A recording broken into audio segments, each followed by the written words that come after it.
Well, I think the number of U.S. forces at the moment is at its peak. I mean, we have reached the peak during the battle to liberate Nainawa and Mosul, and they have started to have a drawdown of forces.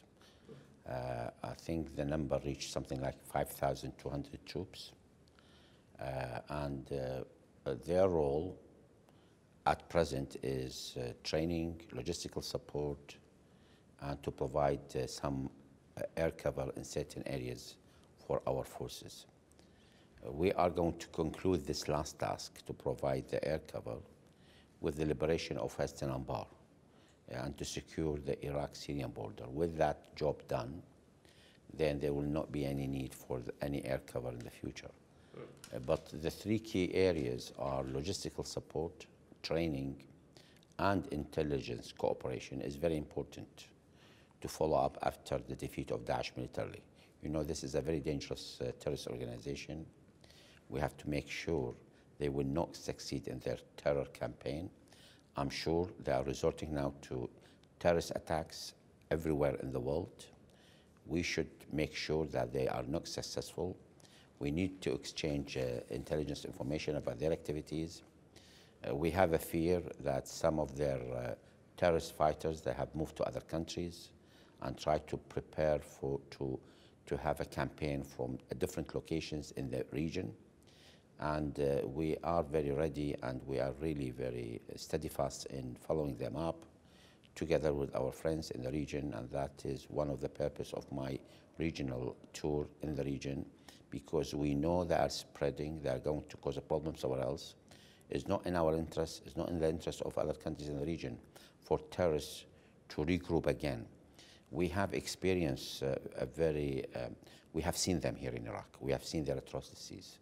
We have seen their capabilities, the damage they can do on the population, on the infrastructure, and we don't want a repeat of this somewhere else. Because at the end of the day, the security of the region is one. The unfortunate thing is some countries thought they can separate their security from others, and the terrorists will play somewhere else, far from them.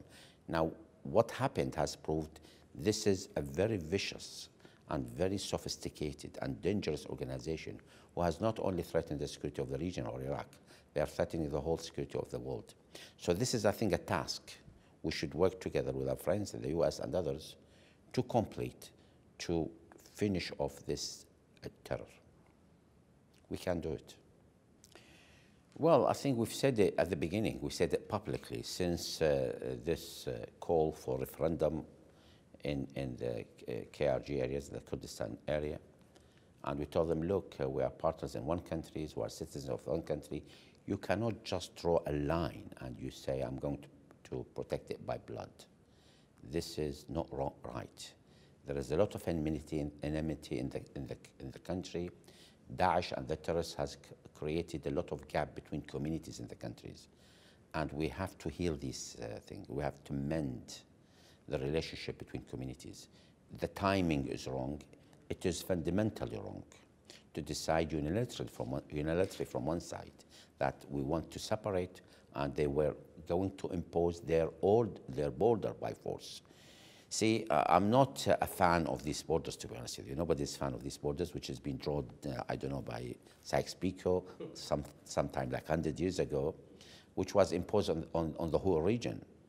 And I remember we always in the school, we taught this is an imperialistic plot against these countries. Having said that, there's 100 years passed by, and people's life has been reorganized along these borders. If you are going to change them by force, you are calling for blood. You are calling for a lot of wars in the region. And this can lead to the disintegration of the whole region, of whole countries. Iraq has achieved victory over terrorists. Together we can build the country, we can build the region. So that was a move in the wrong direction. And I'm sad to say the Kurdish leadership have insisted on it. They called upon it. And not only that, they were calling on adding all the regions around them to this by force.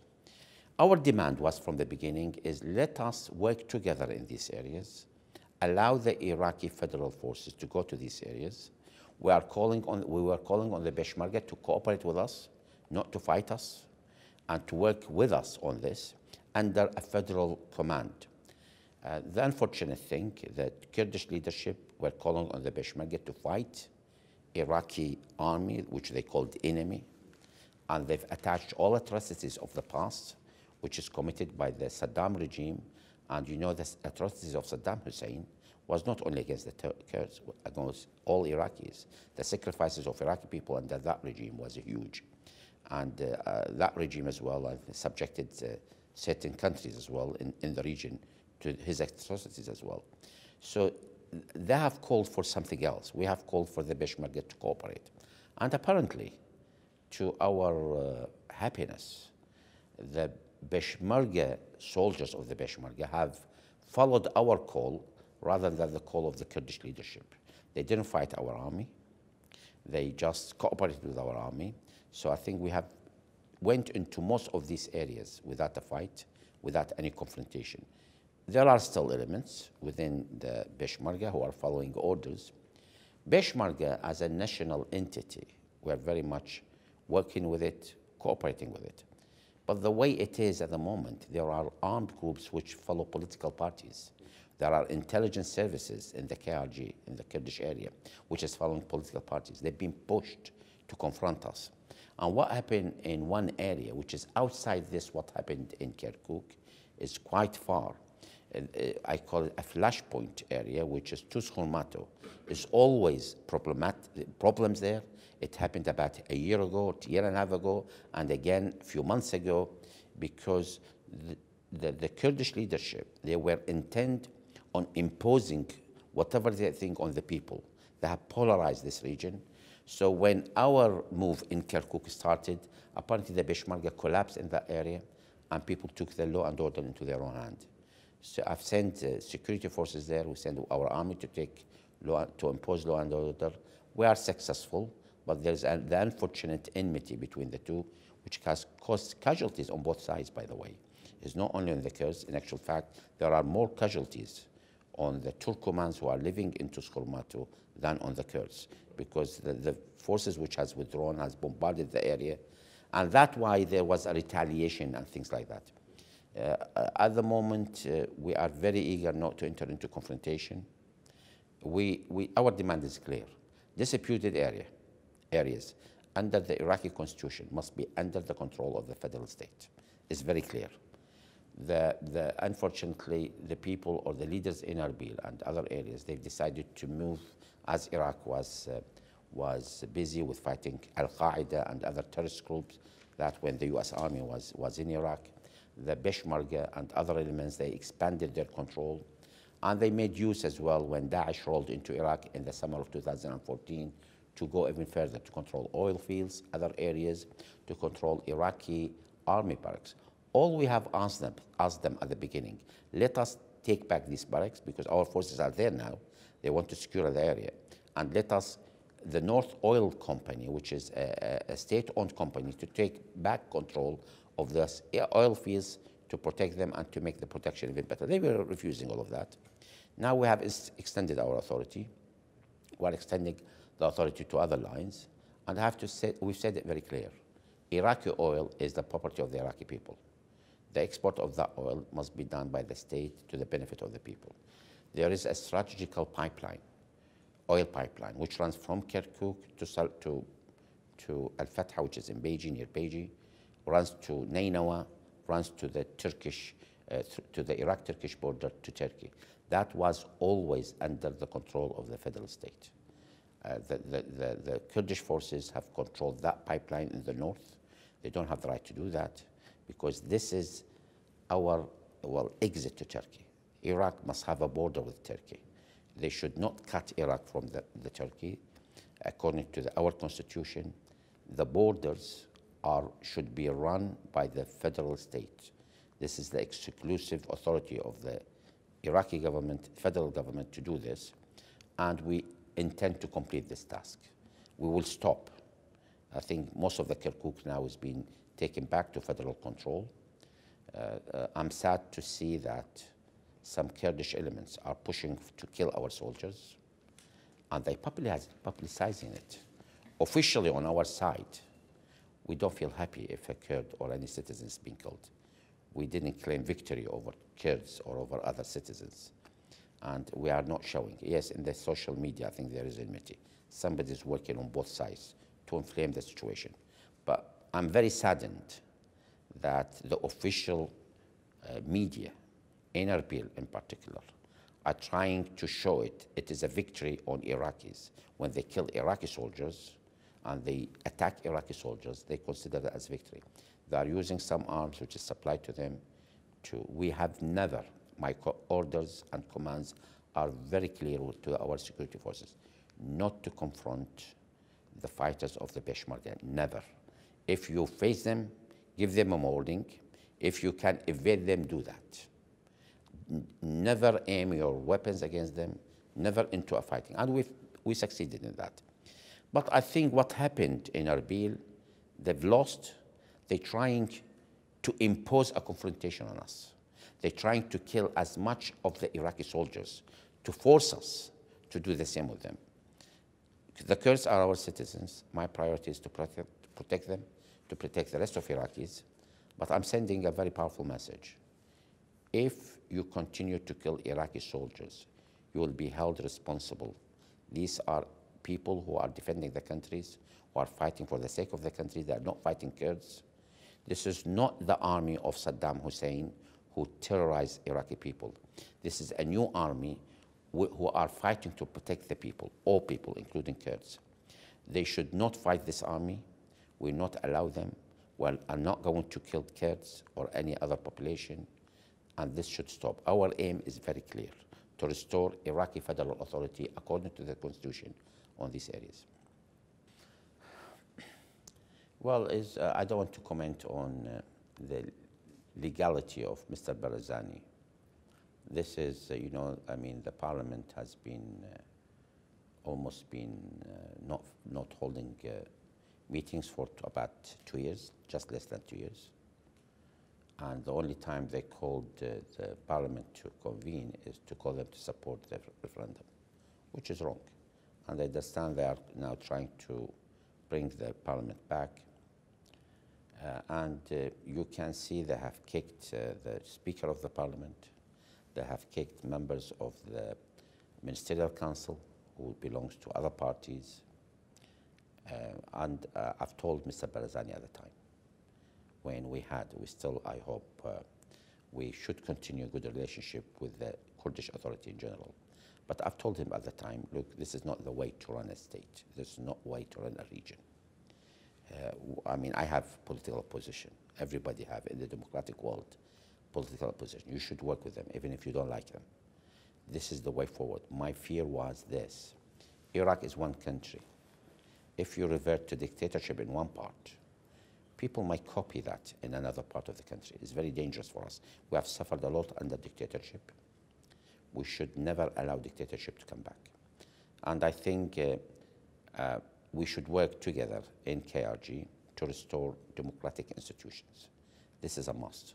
That is why I insist on restoring democratic institutions, or on restoring auditing of the federal state in terms of spending, in terms of fiscal spending and others.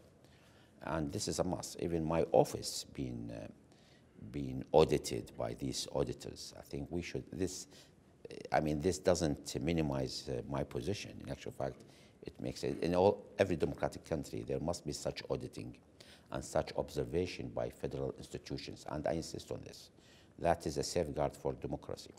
And what is the other? Do you see any circumstances under which independence? Well, I respect aspirations of the Kurdish people in general. I respect the aspiration of any nation. But we are living together in this region. Now, the question is, do you want to redraw the borders or what? Should that happen unilaterally or together? That is number one. Number two, we are living in the region. My security, yes, my own security, it is my own affairs. But what's about if I make a move in my country which affects the security of our neighbors? Don't I have a right? We are living in the same world. If a step I'm taking on my territory which will endanger the national security of the other nation, they will consider they have the right to do something about it. So I think there must be an understanding somewhere, together with our neighbors, to take it unilaterally. It means you are moving to a step where you'll fight all your neighbors. This is not building bridges. If you want a state or an entity for the Kurds, you have to live with your neighbors. And I can see what the Kurdish leadership has done. They have offended all the people around them, all. I haven't seen anyone around them who accepted their move, including their own Kurds. I know a lot of the Kurds. Some of them probably, they were not have the courage to speak, but now a lot of them are speaking. They're looking at the results and they're speaking up. And I don't know, I cannot control the future. I don't know what's going to happen. But any national leader, it is his job to keep his population together, not to cause a fight or infighting among population. And it is a job to keep the country together. If there is a national agreement for the Kurds to have a state, I cannot say no. But there must be a national agreement in the country. If there is agreements between the Arabs, the Turkomans, and the Kurds, yes, we can live together by separating our entities. Well, we have to look at the constitution, and this is up to communities and political parties in all these entities to decide how they should amend the constitution and the way forward. But this is not happening. By all honesty, I think this inspiration has been pushed back many years now. And that was my warning to them. Said, you have achieved, or we have achieved together, a prosperity for our population and for the Kurds in particular. Your step in the referendum is risking going back many years. Don't do this. If you want your names to be registered in the history, I'm afraid it will, but in the wrong side of the history. Well, I think we are having good relationship between all, but our role is not to go between. This is not our major role. If we can do it meanwhile, it's fine. If we can amend the relationship between these countries, we'll do it, but it will need one condition, at least, that they both want to do that. If any party of them don't, nobody can enforce anything on them. I think, well, the Iraqi new position, Iraq is getting stronger, getting unified. I think others, or the interference of others in the affairs of Iraq will become less and less. As this is a new build confidence among Iraqis, the Iraqi national feeling, which our aim is to increase, our people attachment to their own countries. I mean, yes, we want to achieve Iraqi interests, but not on the account of the interests of others. We have to work together. And of course, countries probably, they want to achieve the maximum of the benefit to them through investment and others with Iraq. We welcome it. But at the end of the day, we want to have a relationship with all of them. And we have been criticized before by Saudi Arabia and other Gulf states that Iraq is more tilted towards Iran, because Iran was very welcoming to the new regime in their countries, and they were forthcoming. Now, if the Gulf want to do the same, Saudi Arabia and others, we very much welcome it. I mean, this is in the interest of Iraq. Iraq is in dire need of investment and other businesses. We have a huge desert in the western of the country. If I can transfer that desert to a green land, which will create thousands and thousands of jobs, which will remove this sandstorms, not only in Iraq, in the region, and which will make Iraq and the region a better place to live in, I would do this, even if some people don't like it. And I think there is a room for everyone here. This, some have considered this is a bold step by the Prime Minister of Iraq, especially after my first visit. But I can see this, my role is to remove the enmity between people. There has been a lot of enmities between both. There has been something like sometime sectarian campaign to separate us. We want to end that. And by working with the leaders in Saudi Arabia and the Gulf states, I think we are moving closer to more cooperation. They have their own difficulties. We have our own difficulties here. I know some in Saudi Arabia don't like this. We see a lot of articles in the past being written against us, try to sabotage the whole thing. We have some here on our side where they don't want us to see us successful. They don't want a warmer relationship. But we are moving, I would say, carefully, but steadfast. That is our position at the moment. That's our plan. We should solidify our position. We should deliver at the end of the day. We should show people the benefit of this cooperation by creating jobs, by creating better investment, development, to push the economy forward, to reduce the slowdown in the economy because lower oil prices. I have to find other means of financing the country. Iraq cannot rely. Unfortunate thing, the Iraq in the last 50 years has been relying on oil as the main source, which constitutes something like 90% of our income. This is wrong. The oil is not going to stay there forever. So we have to build a parallel economy which rely on something else. The only way we can build it by cooperating with other countries. And we are open for this. I mean, my discussion in Egypt, in Jordan, is along the same line. We can build this pipeline of gas. We can have a common grid for electricity. We have to build a strong relationship with our nations rather than with just governments. If it is just governments, the unfortunate thing is leaders disagree sometimes for personal reasons. And this can sabotage the whole relationship. But if it is strengthened by having a level of cooperation which touches the interests of the people in both countries, like business people, other people, then it will be very difficult to sabotage the relationship by just one leader or just one misunderstanding. Well, let me state first that there is, I don't know, enmity, misunderstanding, more than misunderstanding between the United States and Iran since 1979 revolution. It's not new. This is not our own creation. This is something which happened. But what we are telling everyone, including our Iranian neighbors and the US, who become our friends by supporting us in our fight against Daesh, that we welcome your support. We would like to work with you, both of you, but please don't bring your trouble inside Iraq. You can sort it anywhere else, although we very much would like that you reach agreement between you two, but don't bring your quarrel inside Iraq. Iraqi people have suffered so long under Saddam Hussein. They have suffered so long under terrorism and then under Daesh. We should not pay the price of misunderstanding somewhere else. And I'm calling on our political groups here. Please, is up to you to carry certain ideas to support this or that, but don't involve the whole of Iraq in this. This is your views. You should not impose it. We should not pay a price for a quarrel or misunderstanding, which it does happen between countries. I don't expect, when I have misunderstanding with a certain country, to drag with me other countries in that confrontation, because countries have their own interests, and sometimes they don't want to go through that. But to impose something on us, this is very unacceptable.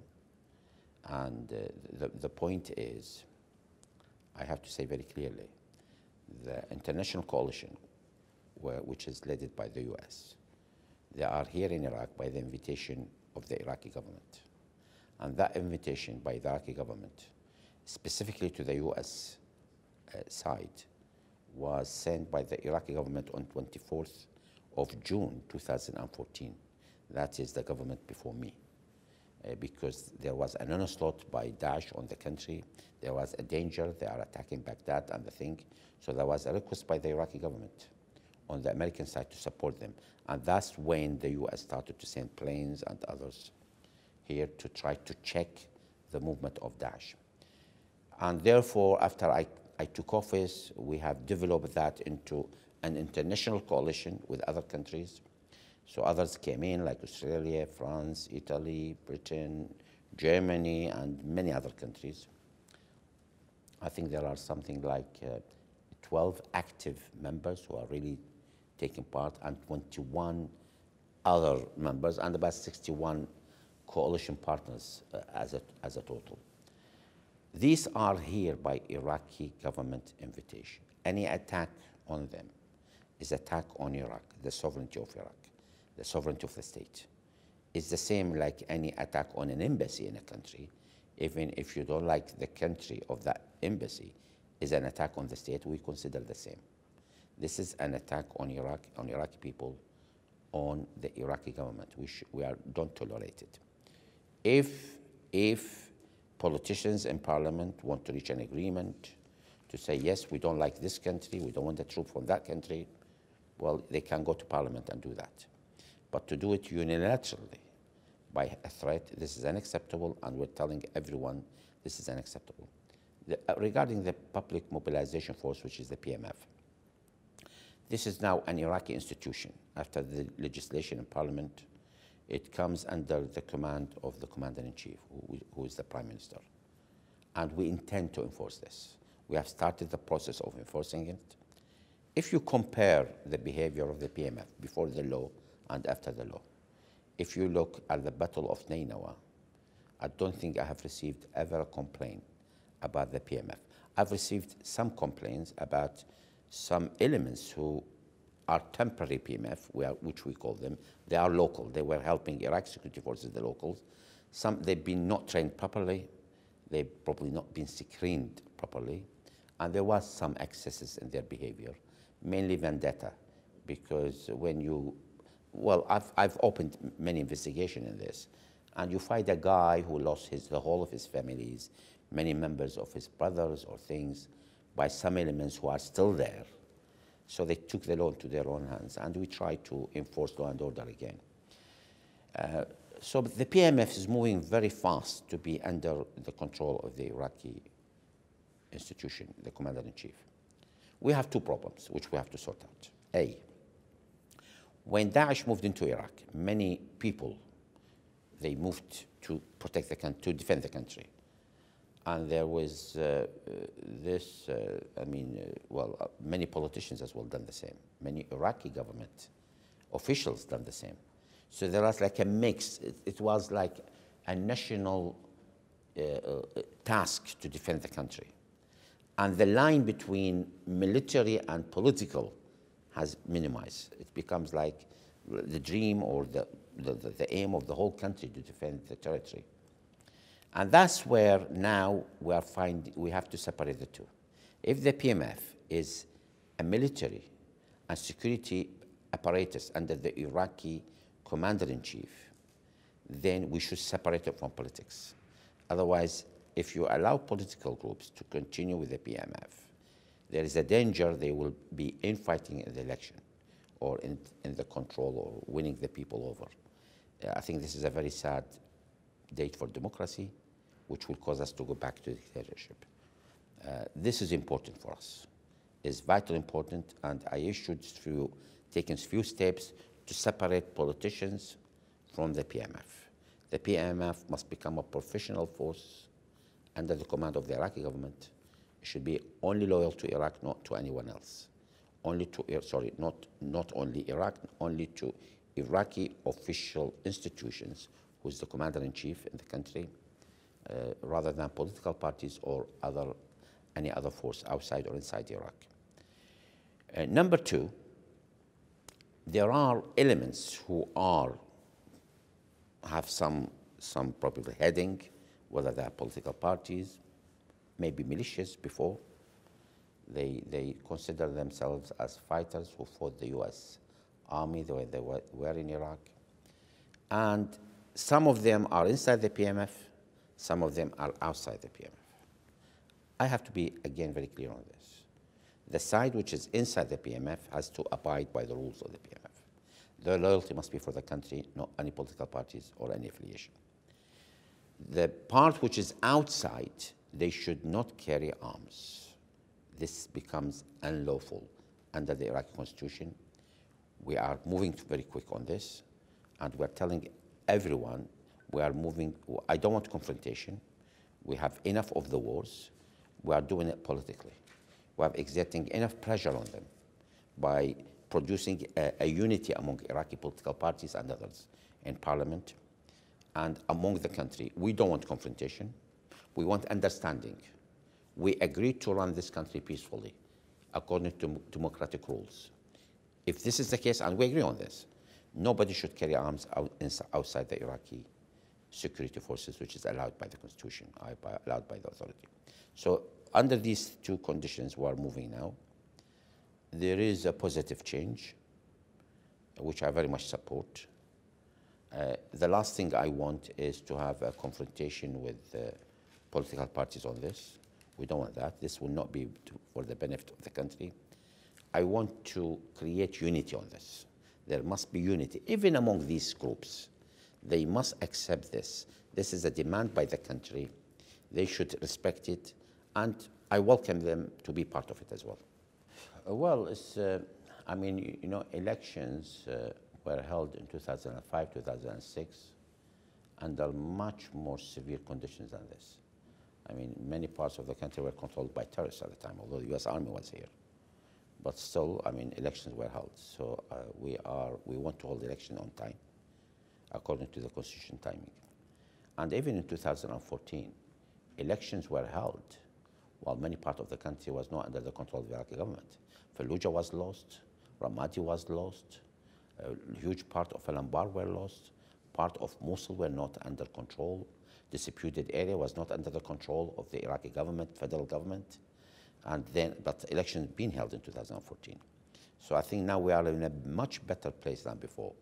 I mean, disputed areas are under control of the Iraqi federal state, Ramadi and Fallujah under the control of Iraqi. I mean, now, with probably in the next, before the end of this year, we'll have all the country under the control of Iraqi government, and elections can be held. We are now placing a very dedicated program for displaced people to go back to their homes. Like in Al-Anbar, I think we have almost 0 people who are outside the thing. We only have 4,100 people in the camps for Al-Anbar. And mostly, this is not because they are prevented from going home, but they have their own reasons not to go home. Either they've rented their home and they are living freely in these camps, which is really wrong. That's why I'm calling on these agencies to look after the refugees. Please redirect our efforts to help people go back to their homes, rather than encourage them to stay. This is now our work. I've given now given a timetable in Nainawa for people to go back to their villages. We are discussing a few issues like water, drinking water, because unfortunately these are wide scattered villages. They never had drinking water. In the past, I think they have like water wells or something, which is, as people develop further, people don't want to drink it anymore. So I think there are water tanks which must go around. So we are restoring, it's always been there, even under, 20 years ago. So we are restoring that system very quickly for people to go back. We are putting a timetable for every area to go back, as we've done for the Al-Anbar very successfully. And the same in Salahuddin, there are areas where people couldn't go back because it was still under threat. Although it's under our control, but still Daesh was on the mountain near them, or they are hitting with terrorist attacks. Now with this security, and we secured this area, it is time for people to go back, and we intend to bring all displaced people to these areas before the elections. I think the system of the election, as I understand it, is ready there, most of it. People have registered, and we'll open the door again for new registration, especially with the returnee. And I'm very much encouraged the election commission, which has been voted in Parliament yesterday.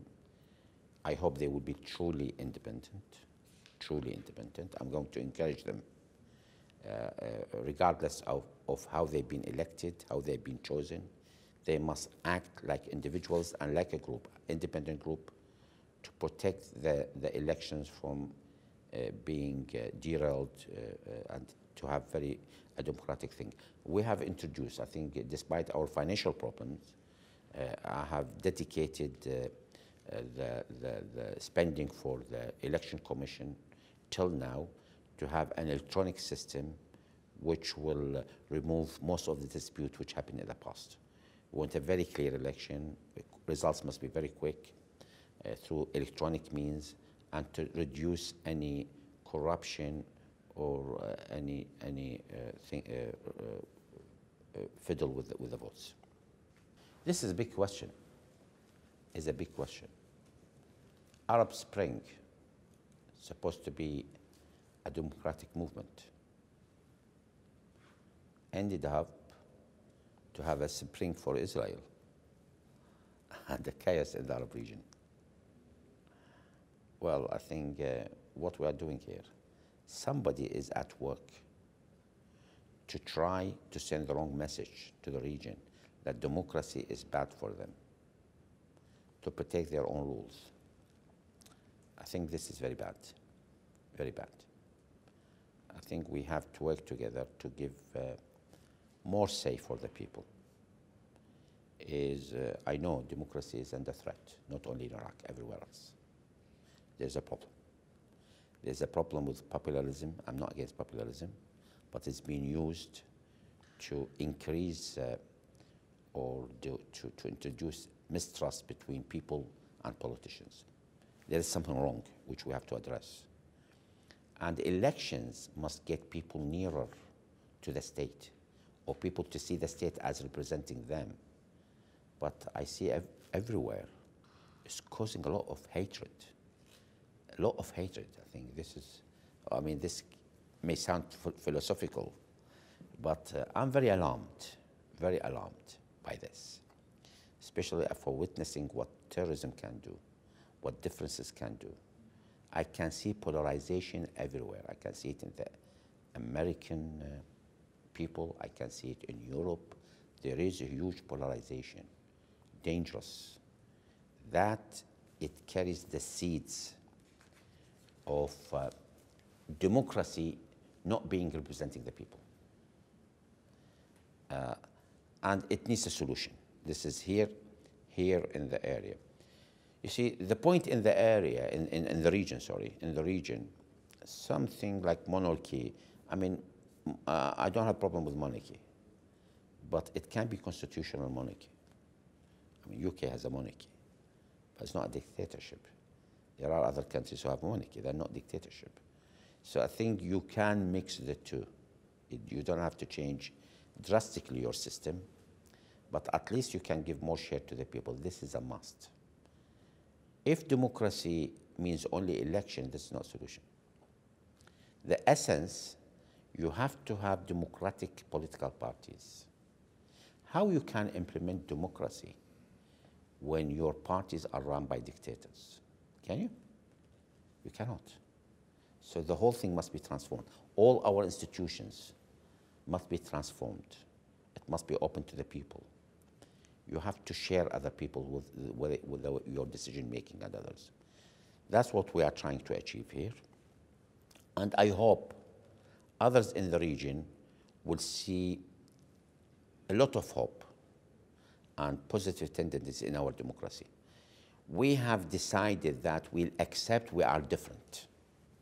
Others, they want to paint their society as one. We say, no, we are not one. We are different. But let us make use of these differences among us. We are different. Well, this can produce a lot of good things if you are different. If you have different culture than me, I can learn from you, you can learn from me. If you have different language than me, we can learn from each other. I think this is a positive move. That's why we're very eager to keep and protect our diversity. This is essential. We want to undo whatever the terrorists have done. They want to wage a differences and a fight between our communities, between like Christians and Muslims, between Shia and Sunni, between Yazidis and non-Yazidis, between Kurds and Arabs. We have victory over the terrorists, but the actual victory is to remove whatever, to undo whatever they have done by working together, by being homogeneous, even if we are different. I'm very proud that Iraqi society is diversified by different people. This is our power. This is our heritage.